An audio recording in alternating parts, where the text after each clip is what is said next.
బాధపడొద్దు, media కూడా 100% మీకు support చేస్తుంది. అంటే ఈ విషయంలో మీరు కొంత క్లారిటీ ఇవ్వాలన్న ఉద్దేశం మాకు.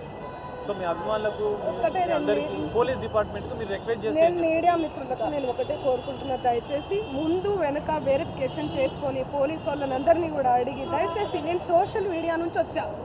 నేను సోషల్ మీడియానే నాదే నాకు శాపంగా మారుతుందని నేను ఏ రోజు కూడా అనుకోలేదు. నేను ఒక ఆడపిల్లని దయచేసి చెప్తున్నా, ఇందులో నా ఇన్వాల్వ్మెంట్ ఉంటే మళ్ళీ చెప్తున్నా, మీరు ఏం చేసినా నేను పడ్డానికి సిద్ధం, నేను ఎక్కడికైనా వస్తాను.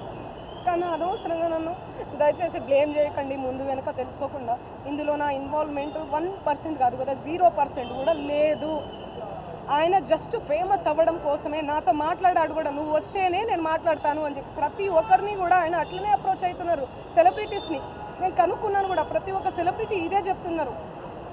రిటర్న్ డబ్బులు ఇచ్చి మరీ ఇంటర్వ్యూ చేయించుకుంటాడట ఆయన, అంత పిచ్చి ఉంది ఆయనకి. ఆయన ముందు వీడియోలు వినండి. అండ్ ఈ కేసు సిఐడిలో ఆల్రెడీ నడుస్తుంది, 1 year నుంచి నడుస్తుంది. 3 years నుంచి వాళ్ళు ఈ దందా నడిపిస్తున్నారంట. వాళ్ళందరూ కూడా బాలాజీ నాయక్, మధు నాయక్, ఇంకెవరెవరో హేమకాంత్ రెడ్డి, ఇంకోరు ఎవరెవరో ఉన్నారు. వాళ్ళంతా గొలుసు కట్టులా ఉన్నారు వాళ్ళు. నాకు అసలు తెలీదు.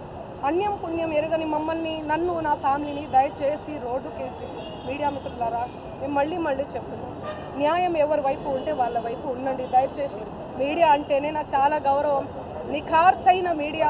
దయచేసి చెప్తున్నా, మళ్ళీ చెప్తున్నా, వాస్తవాలు చెప్పండి, అవాస్తవాలు వద్దు. సడన్గా ఇట్లా ఏం తెలియకుండా ఎవరో వచ్చి నా మీద ఎలిగేషన్స్ వేస్తే దయచేసి మీరు పెట్టుకోకండి. ఎందుకంటే నేను ఒక ఆడబిడ్డని, గిరిజన ఆడబిడ్డని. ఎవరెవరో పడనోళ్ళు మా ప్రోగ్రామ్కి రాలేదు, అంత పలుప, అంత ఓవర్ యాక్షనా, ఏమేమో ఉంటాయి. వాళ్ళు వచ్చి పడదు అని చెప్పి ఏదేదో మాట్లాడుతుంటారు. మీరు అట్లా పెట్టుకోవడం చాలా తప్పు. దయచేసి మీడియా మిత్రులు, నా ఫ్యామిలీ లాంటి వాళ్ళు, నా ఫ్యామిలీ మీడియా అంటేనే నా ఫ్యామిలీ. నేను కూడా ఒక జర్నలిస్ట్గానే వచ్చాను, కానీ ఎవరిని ఏ మాట అనకుండా నా కష్టాన్ని నేను నమ్ముకొని, నా పాటను నేను నమ్ముకొని ముందుకెళ్తున్నాను.